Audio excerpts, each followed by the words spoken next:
welcome back to my channel. Today we're going to talk about how to use yoga blocks in your practice. As much as I love to build forts with blocks, there's actually wonderful practical ways to utilize blocks in your yoga practice. Today is all about how to use those blocks to bring you deeper into your poses, to give you a little extra support, maybe a little extra lift, and also to bring the earth up to you. It may seem sometimes that using props within your practice might be cheating a little bit, or you're not actually doing the full pose if you have to use a prop. And I believe otherwise. I believe that using props in your practice helps to access poses that might not be accessible before. So whether it be at a forward fold, bringing the earth up to you to place blocks underneath your hands, or in a twist to help align the spine with the earth, whatever pose you're working on, a block can prove to be useful and beneficial. As I mentioned before, bringing the earth up to you is really beneficial to reduce strain in your body, particularly in poses like hero, where you're asking your sit bones to lower down in between your feet. Now, sometimes that's easy to do and there's no strain on the knees. But if you have knees that are not liking hero pose, a block is super beneficial. Taking a block, sliding it underneath, hugging your feet in, and then lowering down again, you'll still get the benefit of hero pose, stretching out the quadriceps, the tops of the legs, getting some ease into the knees, and you get a nice supported spine without injuring yourself or creating discomfort in the body. Have you ever been in pigeon pose and feel super uncomfortable and out of balance? Pigeon pose with a block is really great. So extending your leg back as you do in your pigeon pose, sliding a block underneath the other hip can really help to bring balance between the two sides. Have you ever tried downward facing dog with some blocks? Try placing 2 blocks underneath your hands and lifting up the hips in your downward facing dog. Notice how that changes the pose for you.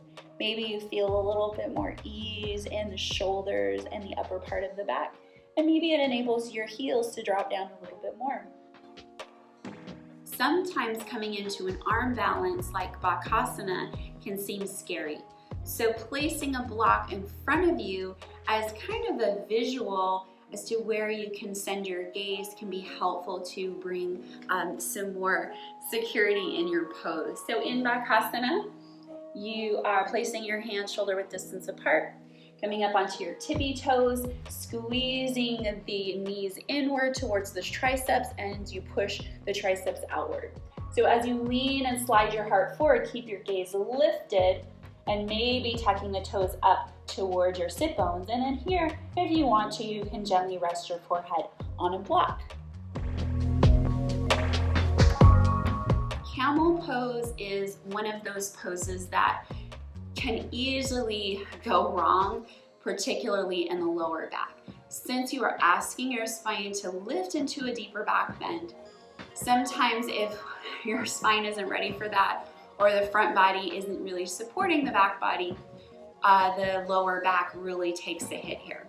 So I love to practice camel pose to open up the heart center, open up the chest, get into that deeper back bend, but I don't particularly enjoy resting my hands on my heels, because then it just doesn't feel so hot on my heels. So placing a couple of blocks right next to the heels on its highest level and coming up into your Ustrasana, your camel pose, placing your hands on the blocks, opening up through the heart center, keeping the back of the neck nice and long, As you send the heart forward and up, stretching through the quadriceps. And since my hands are on some blocks, I can really access the front body even more to help support the back body because I'm not really relying on my wiggly heels and toes here to support me. I feel pretty secure here. You probably heard the phrase before in your yoga practice, hug into the midline. What does that mean?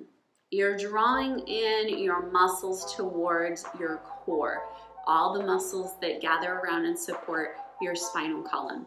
And in poses like boat pose Navasana, that has to happen. You really need to hug in to support into the center so that you're not dumping out through the lower back. A block can be a great reminder to do that drawing in. So taking a block in your Navasana, placing it in between your thighs, and then moving into your Navasana pose, whatever that looks like for you, hugging into the midline, lifting up through the heart center, scooping the lower back in and up. It's a really great way to practice this pose. It is not easy though, you're really working the core, but it's a really great reminder to have that block there to keep everything engaged and hugging in. Standing forward fold can sometimes bring discomfort in the lower back. So by placing a couple of blocks underneath the hands, brings the ground, the earth up to you, so you're not struggling to reach the ground and oftentimes straining the lower back and maybe pulling at the hamstrings.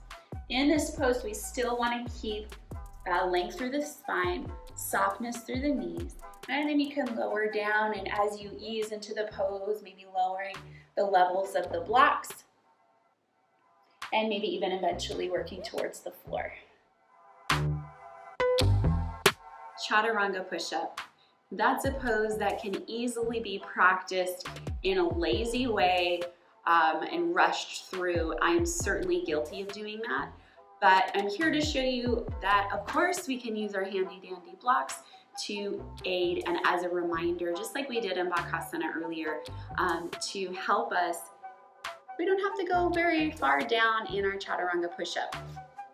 Place a block at its medium level, right underneath the chest, coming into your high plank, pressing out through the heels, reaching through the crown of the head, taking a breath in, keep the elbows aligned over the wrists, and as you exhale, lower, and your chest can only go so far because the block's there. This is your Chaturanga push-up. Triangle pose is a wonderful pose to practice to stretch out the legs, bring some balance into the knees, lengthen through the side body. But a lot of times we're struggling to reach the floor. And what happens with the spine is it begins to dip down and create a less than ideal angle for stretching out the side body and the head. That's causing some strain along the side of the leg here. So I really enjoy practicing this pose with a block underneath my hand. And that way, I can line the block up with my shoulder and I can come into the full version of the pose without feeling that added strain here. And you can still continue to open up through the side body, extending through the crown of the head, and notice that my spine is very much parallel to the earth. I can probably even lower it a little bit more to its medium level. And stay here for a few deep breaths.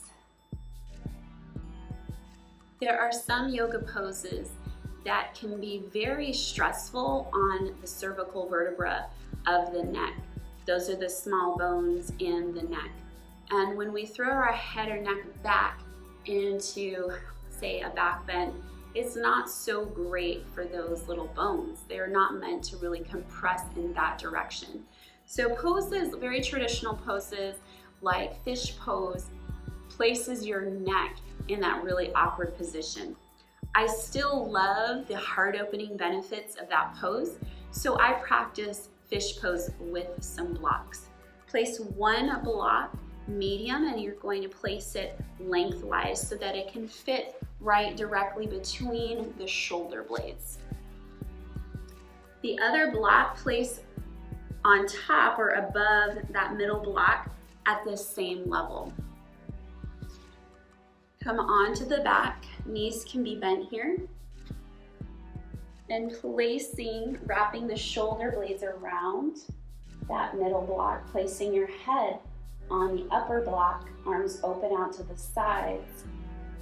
And my head and neck is in one line to help support that, but I'm still getting the wonderful benefit of that heart opener in fish pose. And along those same lines with the neck bones, shoulder stand is another traditional pose that can really pressurize that part of the body. I really enjoy practicing this pose with a block underneath the sit bones.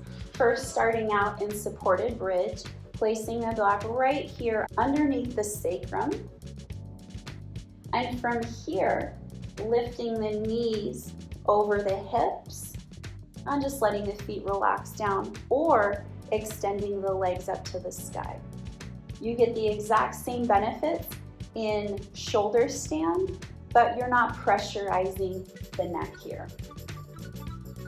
Moving into a more restorative pose, placing a block underneath your forehead for child's pose.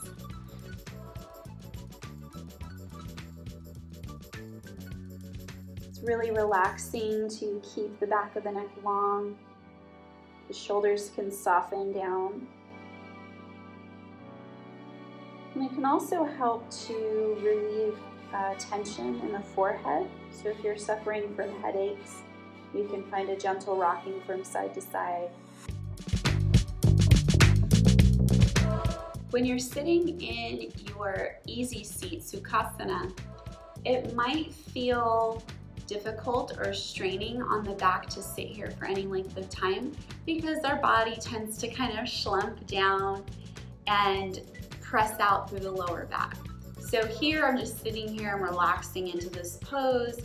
I'm still sitting in Sukhasana, but I'm not doing any favors for my lower back. A block can be really helpful here, sliding it underneath the sit bones so that my knees drop below my hips. And then I can sit here, and even if I slump just a little bit, I'm still not pressing out through my lower back. It's very natural and quite relaxing to sit here for any extended periods of time. So if you suffer from lower back issues, I highly recommend getting a block or something to support the hips and lift the hips a little bit higher. I realize that you may not have 11 blocks to work with, but if you do have access to 11 blocks, I highly recommend this pose, this setup. It is called Bed of Nails pose, placing a block under each of the points of the body, underneath the head, the shoulders, the arms, and the legs, so that you're fully supported and just lying here in Shavasana. I hope that some of these ideas have spurred some ideas for you in your practice. Let me know in the comments below if you plan to use any of these ideas. And if you have any others that you practice yourself, please share them with me. I'm always looking for fun, different ways to use props in my own practice. Thanks so much for joining me. Namaste.